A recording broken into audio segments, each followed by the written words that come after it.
Bomba, bomba, bomba para tudo que você está fazendo, porque isso aqui é breaking news, acabou de acontecer. O governo do presidente Donald Trump destruiu o ministro Alexandre de Moraes e ainda questionou os líderes eleitos do Brasil. Oficialmente, a propaganda de campanha começa, essa campanha de 2026, a propaganda começa só em agosto. Mas, informalmente, a publicidade eleitoral do Lula está sendo antecipada em 6 meses, né? Há uma escola no Rio de Janeiro, Acadêmicos de Niterói, que é estreante no grupo especial, né? E vai levar para a Avenida um enredo que é um samba exaltação do Lula, né?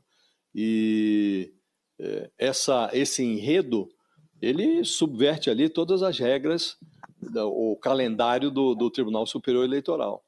Vai ser a Acadêmicos de Niterói, vai ser a primeira escola a entrar na Avenida, né, nesse carnaval de 2026, vai entrar ali às 22 horas, no domingo de carnaval, que é o dia 15 de fevereiro, e vai evoluir na Marquês de Sapucaí, embalada por um samba que glorifica, de fato, a biografia do Lula. O Sidônio Palmeira não faria melhor, Diego. O Sidônio, que é o ministro do marketing do Palácio do Planalto, ele não faria melhor. Esse samba menciona ali o número do PT, o número 13, um par de vezes, e a letra do samba, ela é adornada com o slogan das campanhas do Lula, aquele olê, olê, olá, Lula, Lula, e a letra é muito triunfalista, né, em relação ao Lula, né? Adota a mesma retórica que o Lula adotou contra o Trump, sem temer tarifas e sanções, assim que se firma a soberania, e ironiza o Bolsonaro na sua cruzada para se livrar da cadeia, né? Sem mitos falsos, sem anistia, e há uma sacralização da imagem do Lula. E o mais deletério nesse caso é que isso está sendo financiado com verba pública, né? Essa escola tem 7,5 milhões de reais em verbas públicas para financiar o carnaval. Participa ali de um rateio que assegura. Há 12 escolas de samba no Rio de Janeiro. Cada uma delas leva 2,5 milhões da Prefeitura do Rio de Janeiro e 1 milhão do governo federal. E essa escola de Niterói está levando também 4 milhões da Prefeitura de Niterói. Então, é uma transgressão à publicidade eleitoral. É preciso ver se os adversários vão questionar, né? Na prática, o Lula vai ser exaltado ali durante 80 minutos. Uma superexposição, não só na Sapucaí, mas vai ser transmitido ao vivo, né? Agora, o crime eleitoral às vezes compensa, viu, Diego? Porque a multa, nesse caso, ainda que fosse punido, seria de 5 mil a 25 mil reais. E a exposição compensa essa multa. Para mim, não é um caso que começou em novembro, né? Olha, tem um banqueiro aí que está, primeiro, vivendo de forma muito extravagante, mas, além disso, começaram a surgir algumas informações sobre a tentativa que eles fizeram de vender títulos, letras financeiras para a Caixa Econômica. Eu cheguei a conversar com o Daniel Vocaro e ele foi bastante claro. O plano dele era vender R$1 bilhão para a Caixa.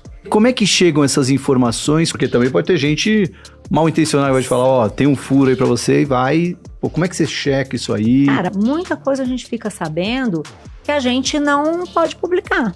Tem um monte de coisa que eu ouvi e eu não vou escrever. O seu interesse é chegar no mais próximo possível do fato. Consegue fazer um paralelo entre o caso Master e o caso Odebrecht? O que esses dois casos ajudam a contar sobre o Brasil? O Odebrecht chegou a fazer um organograma que espelhava o organograma do governo. Então, eles conquistavam os presidentes do Odebrecht que está com o presidente do Brasil. O Vocaro, de uma outra forma, fez parecido. Tinha 580 milhões de reais só de gastos com consultorias. Quando a coisa fica muito grande, você não vai achar um culpado só. Como é que você contaria hoje? O que é essa história do Banco Master? De vez em quando eu faço isso, alguém me pergunta, o que é essa história do Banco Master? O que vai acontecer, né? Se a CPI do Master vai ser criada? É isso, não tem nem na metade da história, não tá...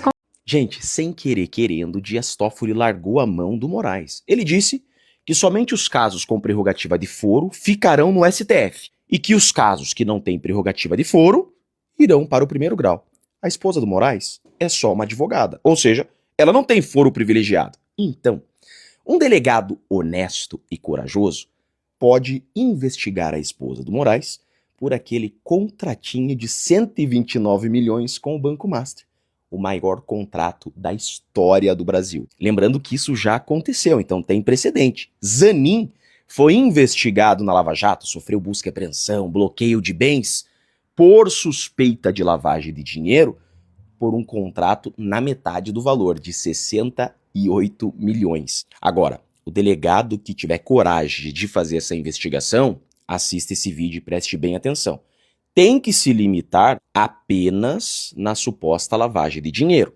Se avançar para a corrupção, aí o caso volta para o STF, porque daí teria suspeita de envolvimento do ministro. Agora, investigar suspeita de lavagem de dinheiro por esse valor exorbitante, esse caso fica na justiça de primeiro grau. E a esposa do Moraes pode ser investigada. O primeiro grau pode passar a limpo esse caso que todo mundo, de fato, quer saber. Agora, tem uma saída para a esposa do Moraes. Se ela disser, então, que o seu marido é sócio nesse contrato, o caso vai para o STF, mas daí ela coloca a Moraes na roda.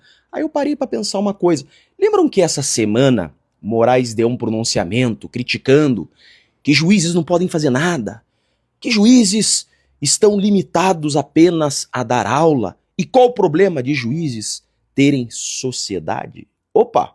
Será que ele já não está preparando o terreno para futuramente alegar que era sócio da sua esposa para dar por conexão foro privilegiado para sua esposa? Se houver qualquer indício de envolvimento de Moraes com esse contrato, o caso é do STF. Tem muita coisa para acontecer ainda, mas sem querer, Dias Toffoli disse: a justiça de primeiro grau pode investigar a esposa do Moraes por lavagem de dinheiro, como Zanin foi investigado na Lava Jato. Que coisa, né, gente? É um jogo de xadrez isso daqui. Voltando aqui, já que estamos falando dessas tarifas de quem tem relações comerciais com o Irã, isso acaba tendo interesse aqui no Brasil, porque o país aumentou a relação comercial com o Irã no último ano. Em 2025, foram bilhões de dólares de exportação para o país do Oriente Médio. Quais produtos são mais exportados daqui para os iranianos? O que eles mais compram de nós e que fica o sinal de alerta se pode eventualmente ser tarifado, né? Boa noite, Yuri. Boa noite a todos. Basicamente, a pauta de exportação do Brasil para o Irã é agrícola. E o produto mais importante é o milho. A gente tem até uma tela em que a gente mostra aqui os principais produtos. O milho, 80% do que o Irã importa de milho vem do Brasil. Nossa. E é importante, esse é um produto importante para alimentação, para ração animal. Então, eu diria que é um produto, as pessoas não é tanto para o consumo das pessoas, direto, humano, né? Mas ele é bastante relevante ali na produção dos animais que depois serão consumidos, obviamente. Na cadeia da indústria da proteína, de exatamente. Para você ter uma ideia, desses 2,9 bilhões de dólares que eles importam do Brasil, cerca de 2 bilhões vem do milho. Então, é super relevante. E do total que o Brasil exporta de milho para o mundo, aproximadamente 20% vão para o Irã.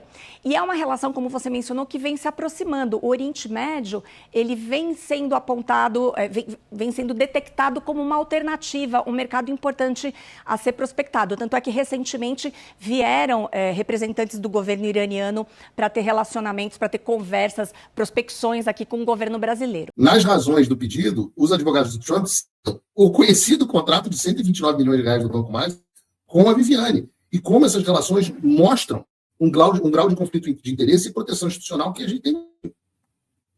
Eles citam, por exemplo, o fato que o PGR, mesmo diante dessas alegações que são graves, promoveu o arquivamento do pedido de investigação contra o Alexandre e a Viviane, o que mostra a cumplicidade entre a PGR e o Alexandre, que é uma relação. E uma vez que tem conluio entre o réu e o órgão responsável pela persecução penal no Brasil, sem falar no conluio com os órgãos do Ministério da Justiça de remover a citação do Alexandre, os advogados do Trump argumentaram que mecanismos tradicionais de citação são impraticáveis, e aí eles pedem a citação do Alexandre via e-mail. Eles estão dizendo que o esquemão que montou no Brasil torna impossível que a citação do Alexandre seja cumprida regularmente.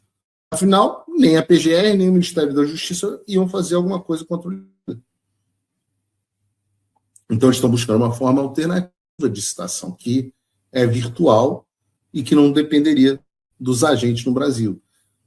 E o que é interessante nessa história, né? Os paralelos do Alexandre tentando me citar e por aí. Mas o melhor de tudo é que, se esse pedido for aceito, e tem enorme chance de ser aceito, o Alexandre vai ser considerado citado e o processo vai correr normalmente lá nos Estados Unidos. Eu digo lá porque eu estou em Abu Dhabi nesse momento. E aí o Alexandre teria que apresentar uma defesa ou seria julgado à revelia. Você me pergunta, Paulo, vai ser assim? Como o juiz vai julgar? O que vai acontecer? Eu não sei. Ninguém tem como prever o resultado dessas coisas. Se o juiz vai acatar ou não. Mas, de novo, nosso papel é fazer a pressão. E tornar a vida do cara um inferno. A partir de vários pontos diferentes. E criando desgaste. E quando eu falo de pontos diferentes, eu digo que são muitas coisas simultâneas mesmo. Um outro caminho que está sendo aberto aqui nos Estados Unidos e que pode ajudar muito a gente na questão das liberdades no Brasil é um projeto de lei que foi apresentado em um dos estados menos populosos dos Estados Unidos, que é o Wyoming. Apesar das pessoas não sabem nada na imprensa brasileira desse assunto, né, mas é muito interessante. Porque as pessoas não prestaram atenção, não deram muita importância, mas eu acho extremamente relevante. Por quê? Porque esse projeto de lei do Wyoming, ele é o primeiro de um Estado americano a ter uma legislação contra a censura estrangeira. No site do Paulo Figueiredo Show, por isso que eu falo que você tem que entrar no site do Paulo Figueiredo Show. O nome é Granite Act, Lei do Granito, do Granite, né? Foi apresentado pelo deputado Daniel Sim. Eu conversei com o deputado sobre o projeto, eu elogiei bastante aqui o projeto, e ele tem como pressuposto a ideia de que, nas palavras dele, tem até aspas dele aqui, governos estrangeiros decidiram que podem ameaçar cidadãos americanos e empresas americanas por discurso protegido pela Constituição. E aí ele cita, especificamente, o nosso querido Brasil. Brasil, Reino Unido, qual nós tratamos muito aqui no Paulo Figueiredo Show. A União Europeia. Eles enviam cartas exigindo que americanos removam conteúdo ou enfrentem multas de milhões. O Wyoming está traçando uma linha na areia, né? Uma linha divisória que não pode ser cortada. Diz o deputado Daniel Sim, propôs o projeto. E qual a solução é engenhosa? Porque o Granite Act estabelece a previsão de que decisões estrangeiras de censura são inexequíveis no estado do Wyoming. Então, assim, no Wyoming, se você não vai poder executar, o que se você não pode fazer algo num estado americano, você não vai poder fazer, muito difícil você separar para não fazer em outros, mas proíbe as agências estaduais de cooperarem com as ordens estrangeiras de censura, ou seja, o Alexandre ordenar não tem efeito, que tem a ver com o caso do Rumble, mas não é essa a parte mais importante. A parte mais importante é o seguinte: permite que os residentes e as empresas do Wyoming processem governos estrangeiros e agentes dos governos estrangeiros que hacem a primeira emenda, o discurso protegido constitucionalmente. E por que isso é uma beleza? Porque as decisões do Alexandre para pessoas e empresas no Wyoming, para começar, não vão ter nenhuma validade, mas as pessoas lesadas podem entrar com uma ação judicial nos tribunais do Wyoming para processar os governos e os agentes do governo. Isso é muito grande, porque se passar, eu talvez tenha que me mudar para Wyoming. Já pensou? A Wyoming. Mas eu estou brincando, aliás, até porque a Flórida, ainda bem que eu não estou lá, mas menos 10 graus de sensação em Orlando, então já é basicamente o Wyoming. O aquecimento global levou a menos 10, minhas filhas estavam me mostrando o gramado totalmente congelado, a chafariz da Disney congelado, um negócio engraçado demais. Então, talvez mudar para o não seja um choque tão grande. Mas é óbvio que se a Flórida adota a mesma postura, o que significa isso? Paulo Figueiredo, porque é cidadão onde existe isso, posso entrar numa corte estadual da Flórida e processar o Alexandre.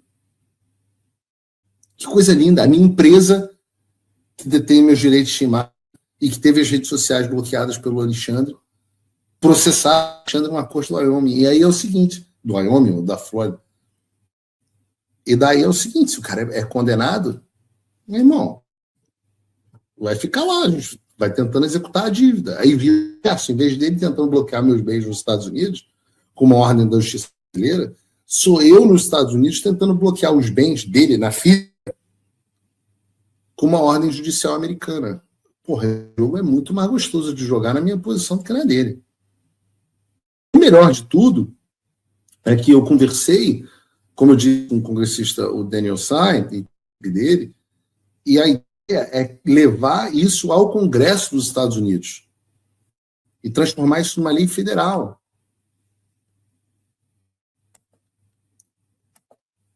E esse é um assunto que o Elon Musk já falou a respeito. E já que a gente está falando de Congresso nos Estados Unidos, tem também outra frente, que é essa legislativa federal. Caso você não esteja sabendo, o Comitê Judiciário, onde eu tive com o Eduardo Bolsonaro e o Flávio Bolsonaro no mês passado, vejam que as coisas não são mentais. O Comitê Judiciário da Casa dos Representantes dos Estados Unidos está tratando há muito tempo sobre a questão de legislação que promove a censura cidadão americano nos Estados Unidos. E agora eles descobriram algo interessante e bem similar ao que aconteceu no Brasil. E o que foi descoberto? E esse é um negócio que não sai no Brasil, cara. Não no Brasil, mas eu vou trazer aqui para você no Paulo Figueiredo Show. O que foi descoberto é que as Big Techs, as grandes empresas de tecnologia, né, Meta, do Instagram, do Facebook, Google, TikTok, YouTube, essas coisas, estavam censurando americanos dentro dos Estados Unidos para poderem cumprir as regras do Digital Act da União Europeia, que regula as redes sociais e o online, inclusive na Europa.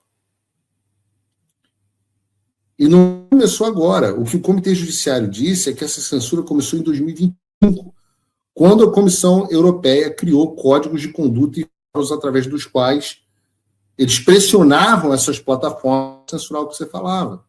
Ou seja, um órgão público europeu usando os métodos indiretos para, através dessas organizações e regulações, obrigar as redes sociais a censurar os discursos que iam contra o que eles queriam que fosse dito. É bizarro, cara. Tem um e-mail de um dos funcionários dessa Big Tech que ele escreve assim: a Comissão Europeia está abrindo o subgrupo GAI no âmbito do código de condutas.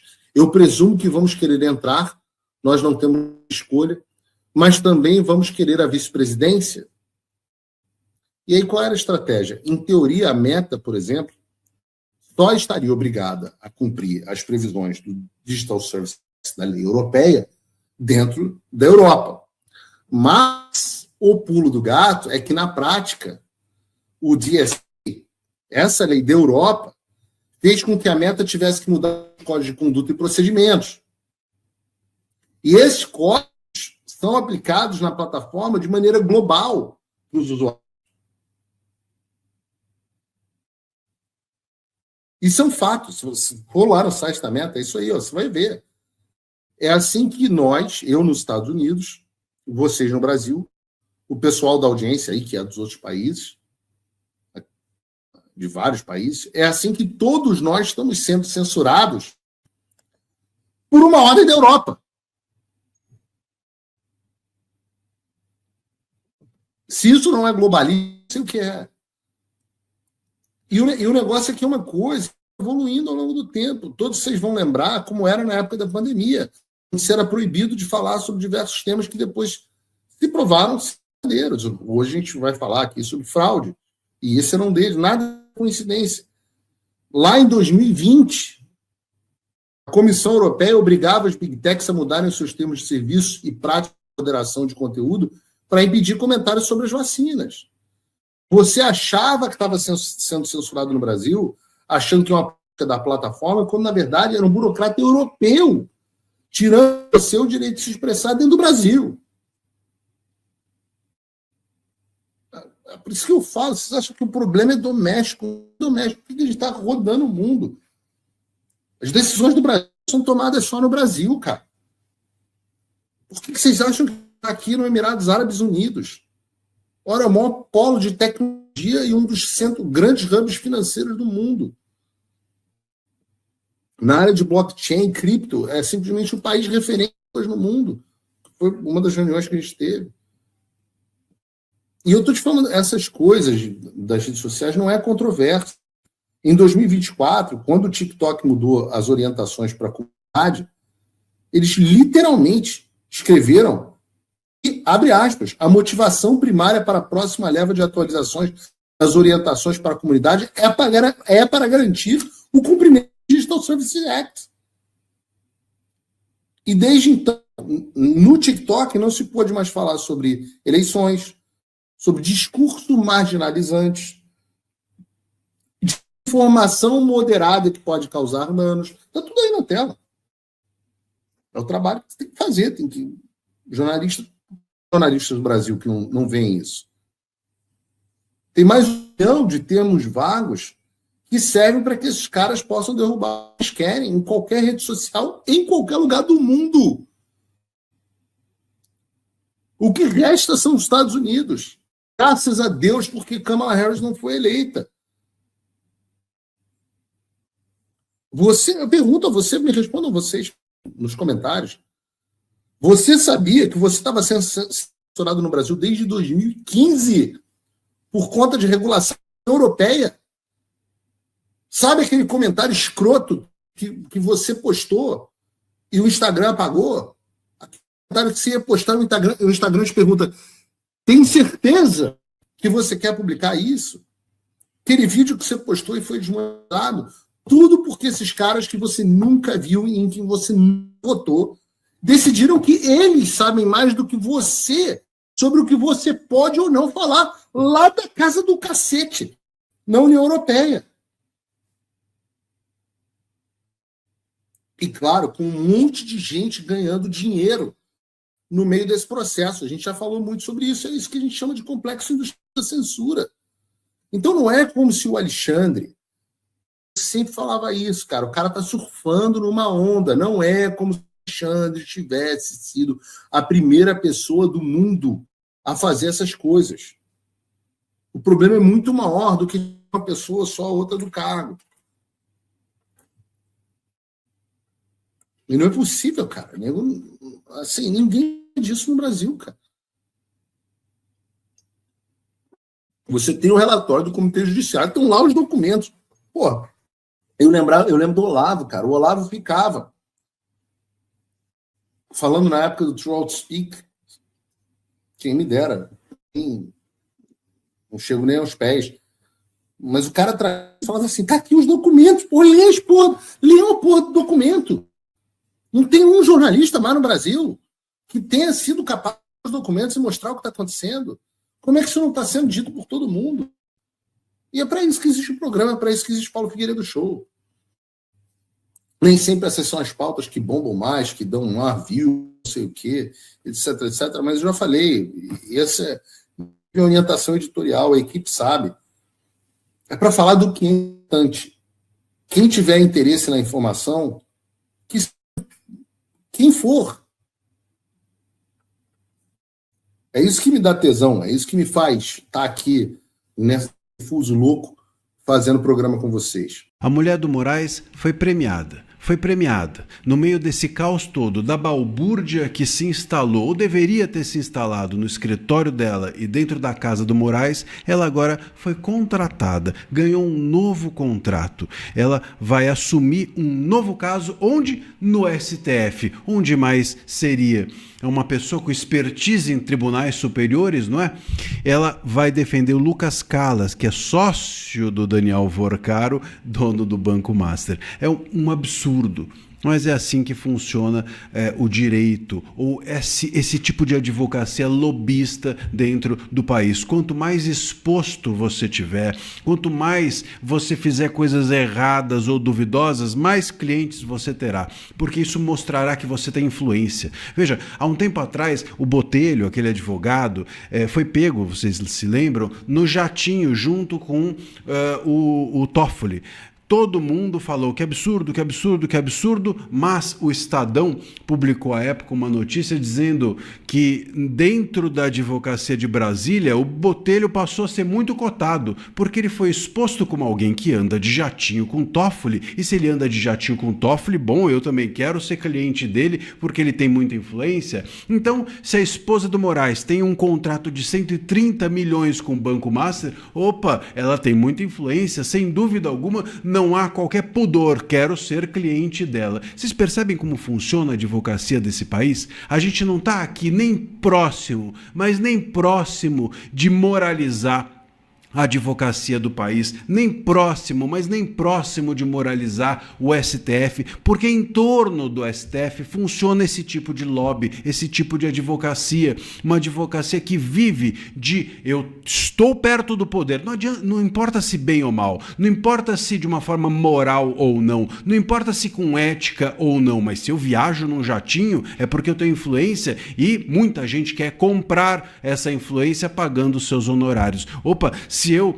sou sócia, se eu tenho um escritório que ganha 139 milhões do Banco Master e o meu marido é ministro do STF, opa, eu quero então contratar, alguém quer contratar essa pessoa porque ela tem muita influência, não importa se de forma moral ou não importa se de forma ética ou não. Vocês percebem? Então, se o entorno da advocacia não é ético, se o entorno do STF, onde funciona esse tipo de advocacia lobista, não é moral, não é ético, é óbvio que nem o STF também não o será. E a gente precisa consertar não apenas o STF, a gente precisa consertar todo mundo que vive do STF, todo mundo que vive de um STF ser assim. Nós precisamos consertar todo mundo que vive de um STF imoral, todo mundo que vive de um STF antiético, de ministros imorais e antiéticos. É aí que a coisa pega, é nesse lugar que precisa mudar. Mas não é apenas o STF, portanto, que precisa ser mudado, é tudo que funciona, todo o mercado que funciona em torno do STF é que precisa ser mudado. A advogada ela vai ter exclusividade para atuar nesse caso e com certeza atuará em outros tantos mais, porque afinal de contas ela agora apareceu para o grande público como alguém muito influente dentro do STF.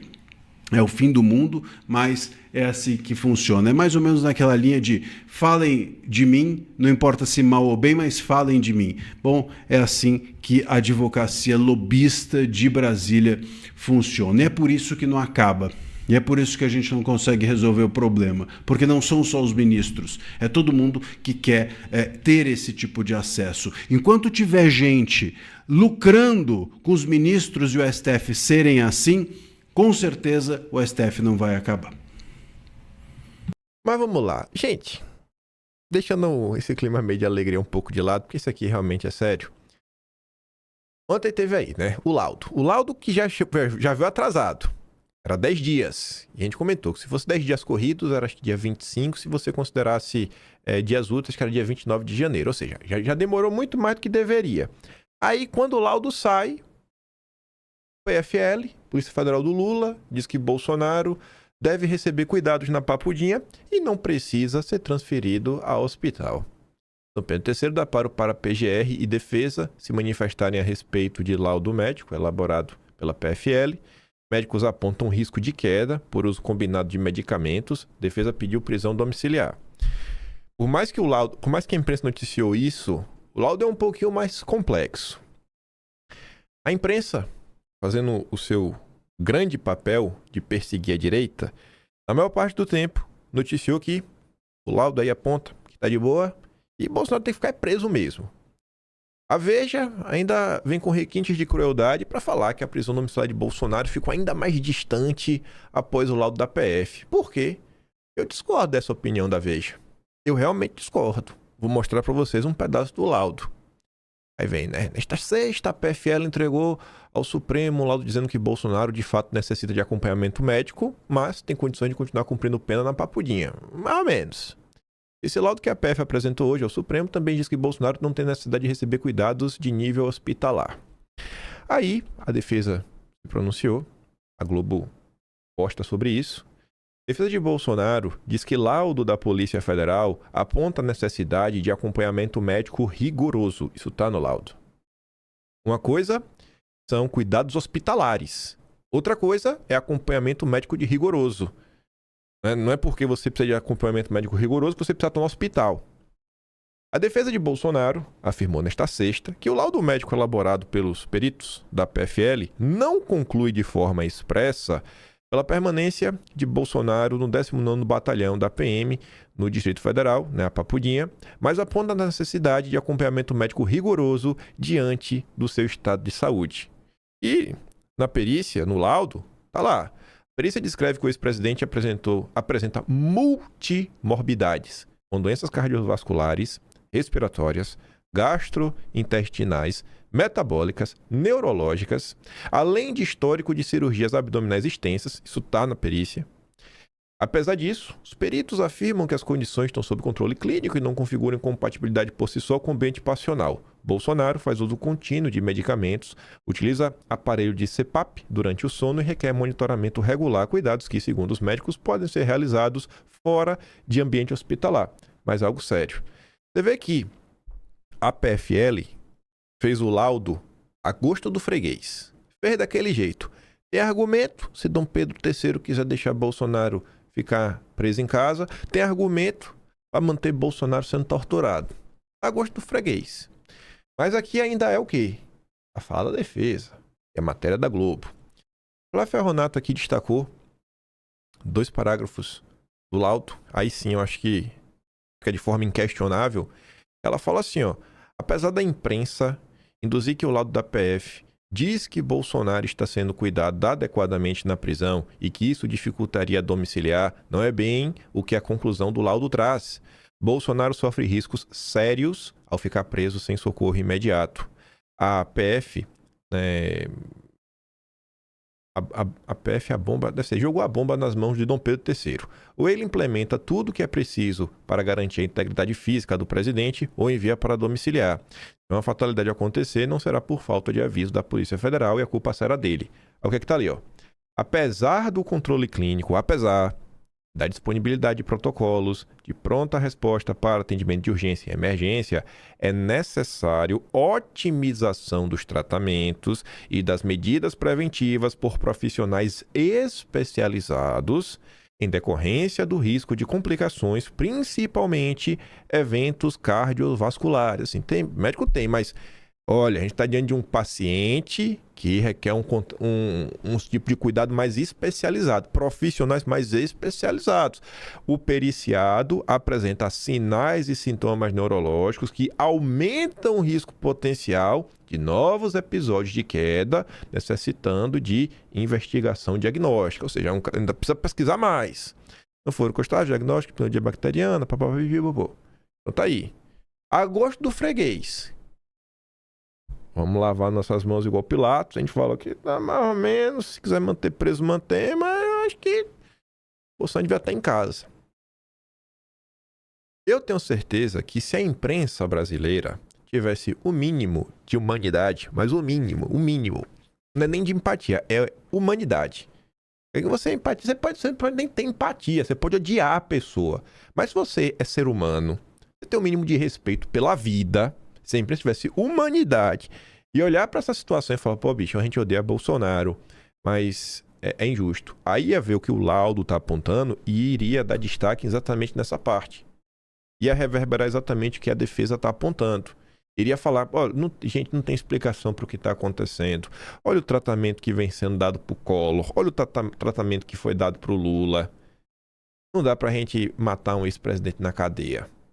Esse deveria ser o tratamento que a imprensa daria. E eu tenho certeza que se a imprensa brasileira adotasse de forma uníssona esse tom, dificilmente o Supremo ia continuar fazendo o que está fazendo com o Bolsonaro. Faz porque encontra respaldo. Aí tá ali, ó. A imprensa aí, ó. Lula diz que libertar Bolsonaro seria desmoralizar o Supremo. Lula defende veto integral ao projeto que reduz penas de ex-presidente. Fiz minha parte. Lula deu as declarações em entrevista na Bahia e mencionou o plano para matar autoridades. E é mesmo. Baita plano. A imprensa escolhe o que ela noticia e como ela noticia.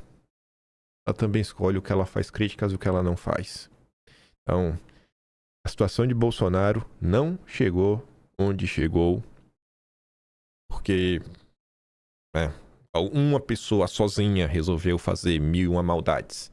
Muita omissão de quem deveria informar as pessoas, né? Seu quarto poder de fiscalizar o Estado, que é a imprensa. E com o Bolsonaro, né? Se fosse com Lula, o tom era outro. Mas vamos lá. Vamos falar de painho. Mais um exemplo aqui, imprensa. Em cima, matéria que originalmente foi postada no UOL. A Estadão Conteúdo, mas sei que é do UOL. Aquela letrinha laranja lá em cima.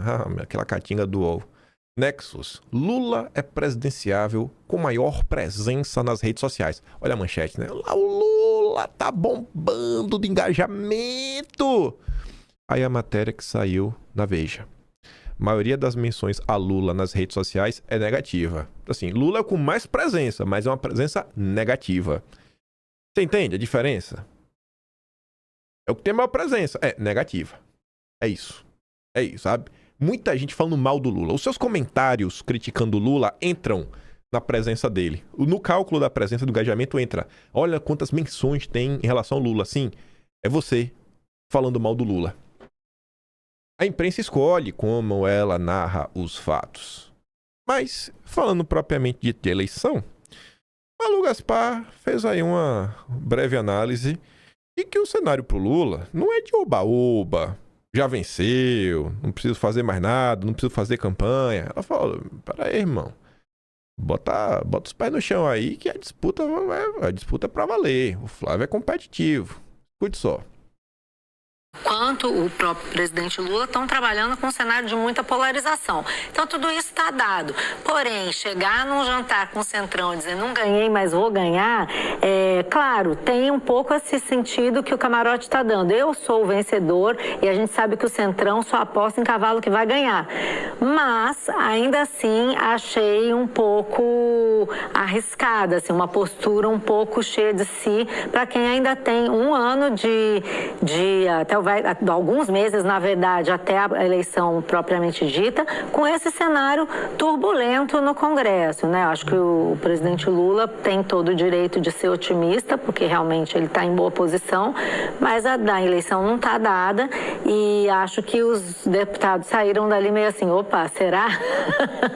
Eu acho que tem um jogo aí para ser feito. Minas Gerais, por exemplo, estava no jantar o Alexandre Silveira. A coisa está muito indefinida em Minas Gerais, né? Ele não tem candidato a governo, ainda não está resolvido quem vão ser os candidatos na chapa. São Paulo, esse nó, vai botar o Haddad, não vai botar o Haddad, hoje falou em Geraldo Alckmin. Tem muita costura para fazer ainda. Então, acho que podiam baixar um pouquinho a bola e ficar um pouco mais pragmático. Baixar uma bolinha, né? É melhor ir pela sombra, viu, Lula? E pra mostrar que a coisa... Assim, o Lula sabe que a coisa não tá fácil. O Lula fica cantando de galo porque o Lula é um farsante. E ele tá certo, né? Ele vai se vender que tá fraco? Ele vai assumir que ele tá fraco? Se o Centrão sentir, né, cheio de sangue na água, é igual tubarão. Vai lá e come. Uma das provas que Lula sabe que a situação pra ele não tá simples é essa daqui, ó. A mudança de tom de Lula em relação a Alckmin. Quais as chances do vice deixar de ser o vice na chapa de 2026? E a possibilidade do Alckmin não ser o vice envolve duas preocupações do Lula ao mesmo tempo. Uma, São Paulo. A outra, apoio nacional. Mas chegaremos lá. Até o final do ano passado, dirigentes graúdos do PT e ministros próximos de Lula repetiam uma espécie de mantra, quando perguntado se Alckmin seria o vice novamente na corrida do presidente pela reeleição. O Geraldo ganhou tanta confiança do Lula pela lealdade que mostrou neste mandato que ele será o que ele quiser. Se quiser ser vice, será. Se quiser concorrer a algum cargo por São Paulo, concorrerá. Não mais. Esse mantra envelheceu mal e com rapidez. O jogo agora é outro. Um grupo no PT negociando a possibilidade de dar vice para o MDB. Tudo feito com aval de Lula. O PSB não está confortável, ainda não externou isso publicamente, mas certamente o descontentamento estará no centro da conversa já marcada entre Lula e João Campos, o presidente do partido de Alckmin. Não será no sábado em Salvador, em meio aos festejos pelo aniversário de 46 anos do PT, onde os dois se encontrarão, mas será muito em breve. O encontro já foi marcado. E possivelmente a conversa não vai ser no tom amigável. É que Lula falou na entrevista que deu. Nós temos muito voto em São Paulo e temos condições de ganhar as eleições de São Paulo. Eu ainda não conversei com Haddad, ainda não conversei com Alckmin, mas eles sabem que tem um papel para cumprir em São Paulo. Eles sabem. Acho que a gente pode ganhar as eleições em São Paulo se a gente escolher um candidato a governador, o Alckmin, o Haddad, a Simone Tebet. O PSB confia que a estreita relação que já existe historicamente com o PT e ainda a que está construindo para a eleição deste ano contará pontos para a decisão sobre a vice-presidência. PSB e PT serão aliados em 16 estados, incluindo São Paulo e Minas, os dois maiores colégios eleitorais.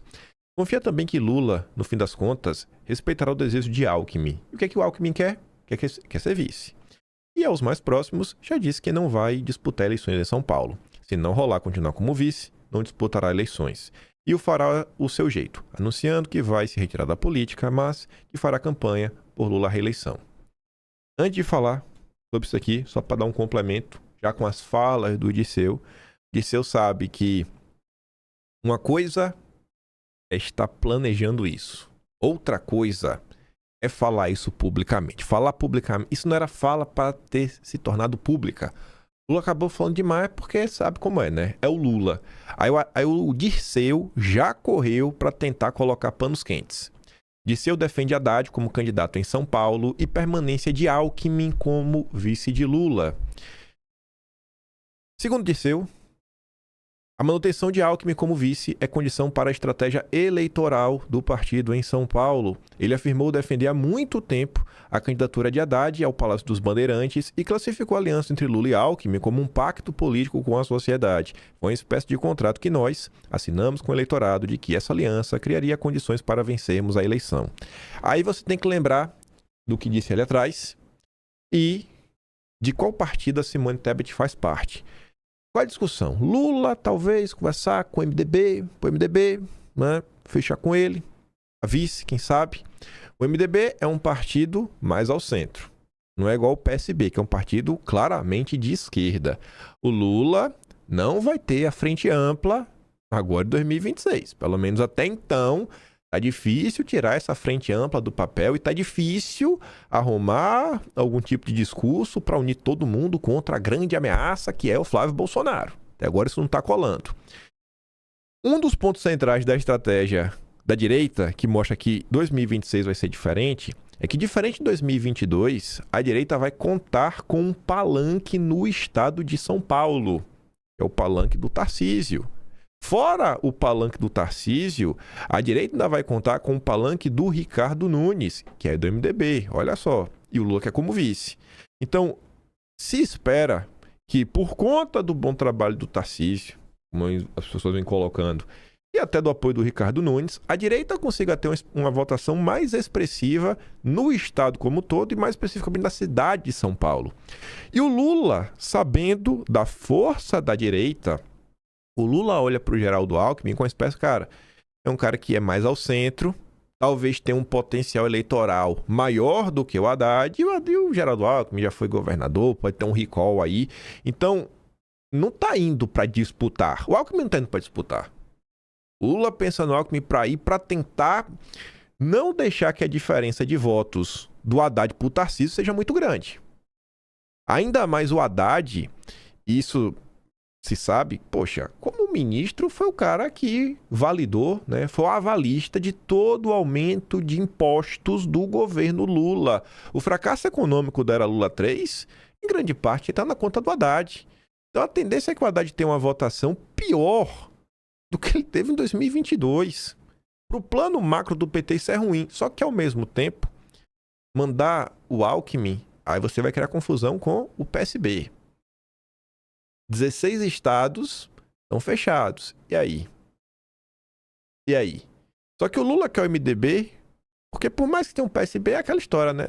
A esquerda, no final do dia, joga junto, vai fechar apoio com a gente. Se a gente tivesse talvez o apoio do MDB, a gente falasse com outro eleitorado, que o Alckmin já não dialoga mais. E aí tá ali.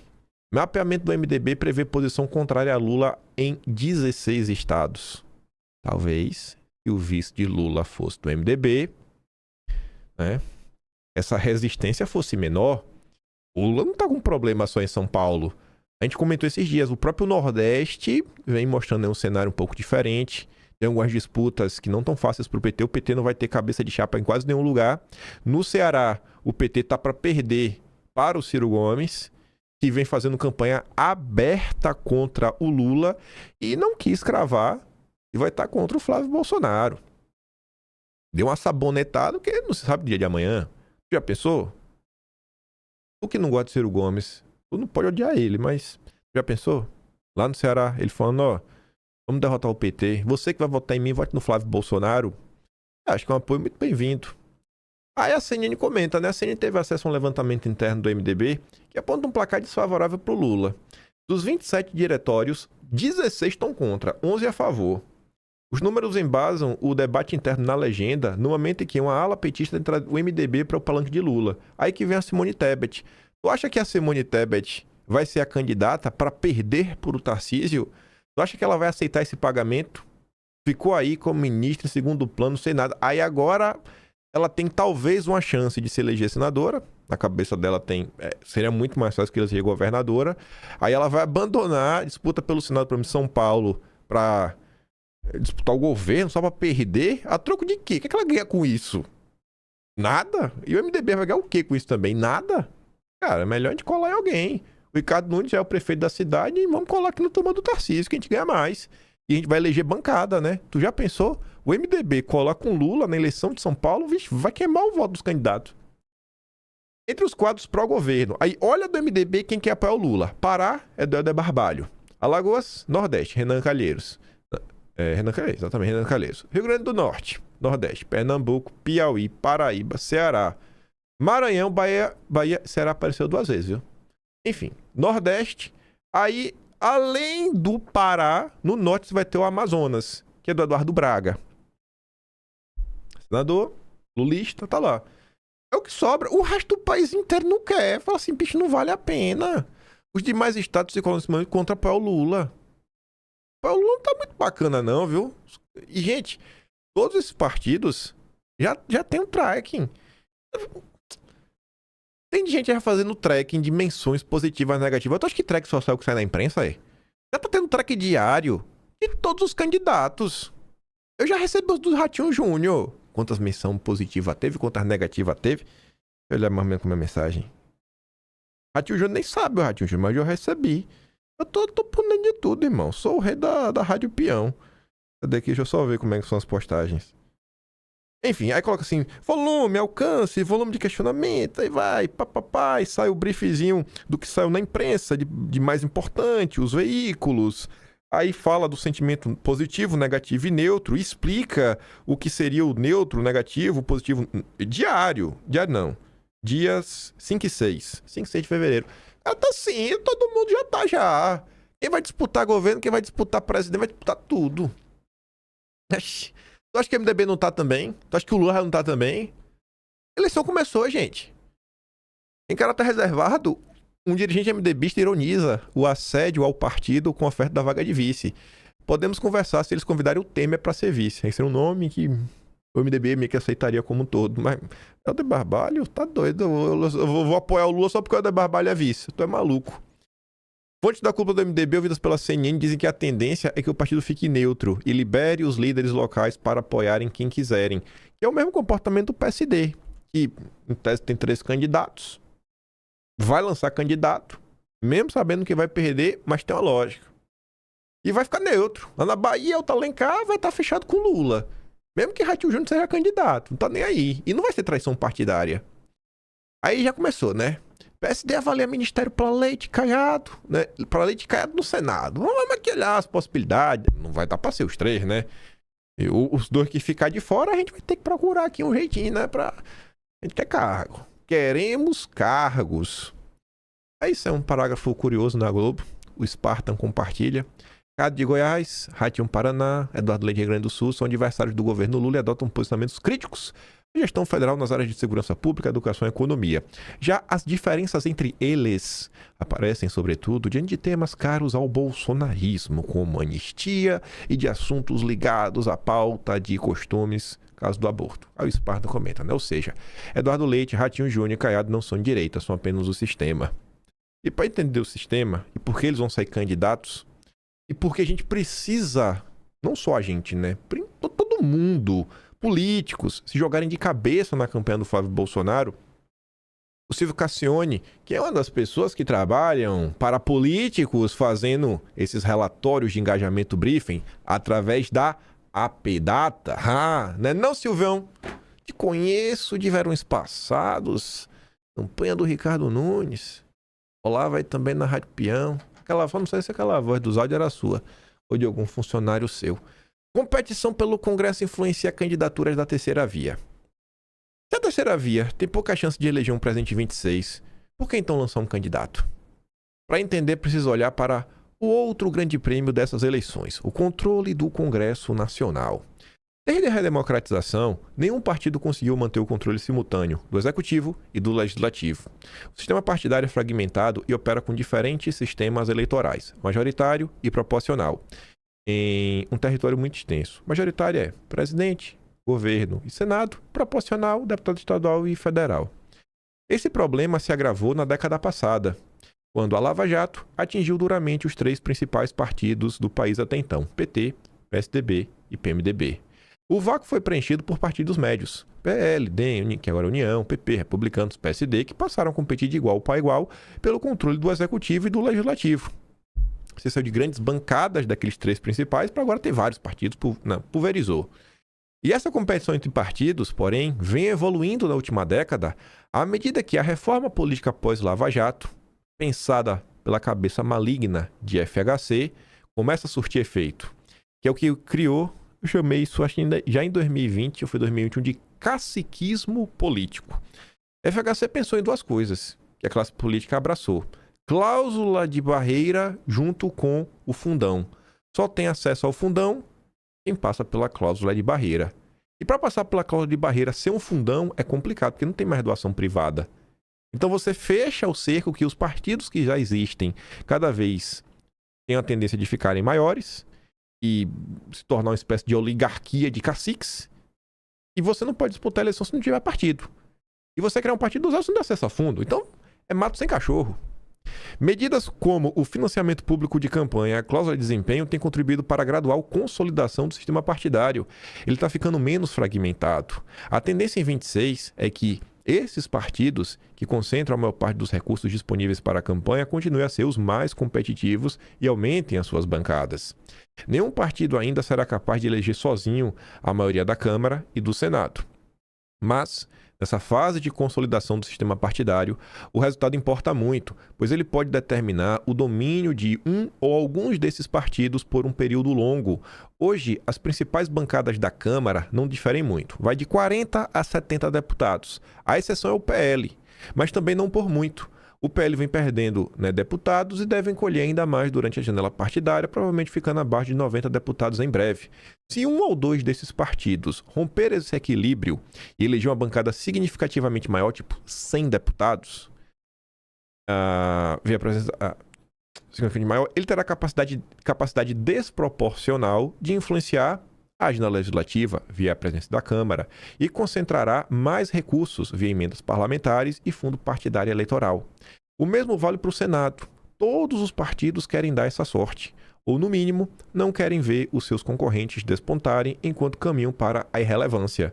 Então, às vezes, os partidos de centro querem te sabotar, porque é melhor todo mundo tá na pior do que um se dar melhor ainda que seja teu aliado, e concentra cada vez mais poder daqui para frente poder te chutar. O bolsonarismo chuta o centrão, assim, em 2 palitos, É só ter 257 na Câmara e maioria no Senado. Aí chuta o centrão, não precisa mais de vocês para nada. Coisa se tiver, 308 e 49, aí aprova tudo. Ou 342 e 54, Ave Maria, aí é a revolução do país E vai de gente presa aí pelos crimes que vão ser julgados, impeachment para tudo que é lado. E esse é o contexto para as decisões de Kassab. É claro que eleger o presidente da República seria ideal para o PSD, mas a chance é minúscula. O que vale mesmo é ganhar corrida contra outros partidos, e cada um está pagando carona na eleição presidencial de uma maneira diferente. O PL está repetindo a bem-sucedida aposta de 22 de ter um candidato, né? O que dá projeção nacional, dá capilaridade em todos os estados, mas só tem 2 polos hoje, Lula e Bolsonaro. Essa estratégia, portanto, não serve para o Centrão. Outros partidos tentam pegar carona nas candidaturas presidenciais mais fortes, colocando-se como postulantes a vice. É o caso do PP, do União Brasil, que formaram a federação. O que eles têm a oferecer é a estrutura de campanha. O custo, porém, é vincular-se de forma mais nítida a um dos polos na eleição. O PSD, então, propõe uma abordagem diferente. Lançar um candidato desvinculado de polos ideológicos. A vantagem dessa estratégia é permitir que as lideranças do partido em cada estado conduzam a campanha de forma mais eficiente, de acordo com as preferências dos eleitores daquele estado, pedem voto para Lula no Nordeste, para Bolsonaro no Sul. Em alguns casos, poder dar palanque ao candidato do próprio partido também, mas essa não é exigência intransponível. É a mesma abordagem do MDB em 2022 com a Simone Tebet. Para o PSD, o custo dessa estratégia é a perda de barganha nas negociações regionais. Em São Paulo, por exemplo, ter um candidato próprio à presidência aumenta o custo para que o próprio Kassab seja visto do Tarcísio, embora não inviabilize essa opção. Então tá aí. Centrão tem os seus problemas, Lula tem os seus problemas, mas o Kassab entende que ter um candidato próprio é um palanque nacional. E dá para o Kassab essa possibilidade. Onde eu quiser colar com o Lula, eu colo com o Lula. Onde eu quiser colar com o Bolsonaro, eu colo com o Bolsonaro. Se quiser colar com o meu, cola também, mas não tô nem aí. O importante é fazer bancada. Bancada. A eleição presidencial não é só para eleger o Flávio Bolsonaro. Precisamos eleger uma ampla bancada da direita. O Estadão noticiou. A manchete é mais que suficiente, mas peguei 2 parágrafos só para ilustrar. E diferente do pai, Flávio Bolsonaro prioriza a classe política e escanteia a aproximação com militares. Diferente do pai, Flávio Bolsonaro também não veio das Forças Armadas, né? E talvez não conheça, né? Nem muitos militares, por mais que seja filho do Bolsonaro e tudo mais, né? Ao longo da vida, o Flávio tem muito mais contato, né? Teve muito mais contato com políticos do que com militares. Eu tenho certeza disso daí. O Cansei que diz que Flávio ele foca suas articulações na classe política e tem deixado para depois uma eventual aproximação com a esfera militar. Pessoas próximas ao Flávio afirmam desconhecer conversas deles com integrantes das Forças Armadas. Segundo aliados, Flávio prioriza as alianças políticas e o convencimento do mercado financeiro com pitadas de política internacional. Isso se reflete em sua equipe nas agendas. Não descartam, porém, a possibilidade do parlamentar travar conversas com os militares no futuro, nele nomear alguns oficiais das forças em um eventual governo. E eu acho que ele está certo, sabe? Ele não está fechando a porta para ninguém. Nesse momento, o que o Flávio precisa é realmente fechar os apoios. E ter apoio da estrutura partidária e quem tem base ao redor de todo o Brasil. Os militares têm votos, também estão espalhados pelo todo o Brasil, mas o momento agora é campanha, tempo de TV, fundo partidário. E o mercado financeiro tem um papel nisso, porque controla a imprensa. Então, se você conseguir que a imprensa seja menos pior, já é um ganha. E o mercado financeiro, querendo ou não, manda e desmanda no Centrão, né? Vide aí o glorioso Ciro Nogueira. E a gente vai falar dele. Ciro Nogueira tá aprontando. A condição do Centrão para Flávio Bolsonaro. É um papo que eu realmente não faço ideia do que é que eles querem falar com isso. Os principais partidos do Centrão, PP União Brasil, colocaram a condição por Flávio. Só vão apoiá-lo a depender do tom que ele adotar na campanha.